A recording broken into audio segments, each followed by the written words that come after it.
12वीं सदी का दौर था। दुनिया दो ताकतों में बटी हुई थी। एक तरफ थे यूरोप के क्रूसेडर जो यरूशलेम पर कब्जा करना चाहते थे, और दूसरी तरफ था इस्लाम का एक बहादुर सिपाही सलाहुद्दीन अय्यूबी।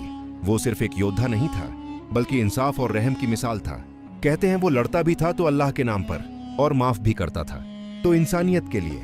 साल था 1171। क्रूसेडर और मुस्लिम सेनाएं आमने सामने थीं। मकसद था यरूशलेम पर कब्जा। तलवारें टकरा रही थीं, खून की नदियां बह रही थीं। लेकिन सलाहुद्दीन का चेहरा शांत था। उसके दिल में तूफान था, मगर इरादा सिर्फ हक के लिए था। दिन बीतते गए और आखिर वो पल आया जब यरूशलेम के दरवाजे मुसलमानों के लिए खुल गए। शहर में सन्नाटा छा गया था। लोग डरे हुए थे, क्योंकि उन्हें याद था कि जब क्रूसेडर आए थे तो उन्होंने हजारों मुसलमानों को मार डाला था। सबको लगा अब मुसलमान बदला लेंगे, लेकिन सलाहुद्दीन ने वैसा नहीं किया जैसा लोग सोच रहे थे। सुबह के वक्त उसने अपने जनरलों को बुलाया और कहा, आज किसी पर जुल्म नहीं होगा। जो रहना चाहे वो रह सकता है, जो जाना चाहे उसे अमन के साथ जाने दो।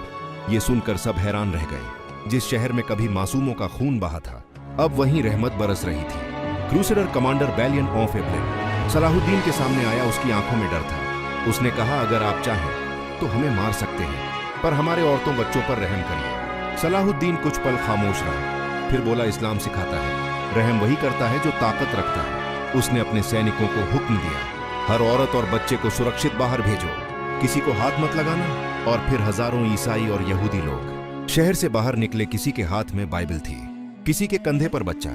सलाहुद्दीन खुद खड़ा देखता रहा। किसी ने पूछा, आप इन्हें जाने क्यों दे रहे हैं? ये हमारे दुश्मन हैं।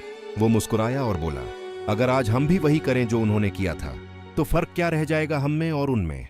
कुछ दिन बाद खबर आई कि इंग्लैंड का राजा रिचर्ड बीमार हो गया है। वही रिचर्ड जिसने मुसलमानों के सैकड़ों सिपाही मारे थे। सलाहुद्दीन ने अपने हकीम और दवाएं भेजी और कहा, वो मेरा दुश्मन है पर पहले इंसान है। रिचर्ड ने सुना तो बोला, काश हमारे पास भी ऐसा राजा होता। धीरे धीरे यरूशलेम में अमन लौट आया।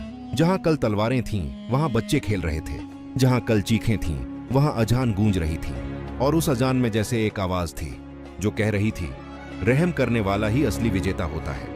सालों बाद जब सलाहुद्दीन का आखिरी वक्त आया तो उसने कहा, मैं इस दुनिया से कुछ लेकर नहीं जा रहा, बस उम्मीद करता हूं कि मेरे रहम से किसी का डर मिट गया होगा। और फिर उसने आखिरी सांस ली, एक बादशाह की तरह नहीं, बल्कि एक रहमदिल इंसान की तरह। आज भी यरूशलेम की हवा में उसकी दुआ की खुशबू है, उस बादशाह की जो दुश्मनों के लिए भी दरवाजा खोल गया। सलाहुद्दीन अय्यूबी, रहमत और इंसानियत का सच्चा नाम। अगर आपको ये वीडियो पसंद आई तो वीडियो को लाइक करके चैनल को सब्सक्राइब कर ले, ताकि आगे भी आपको ऐसी वीडियो मिलती रहे।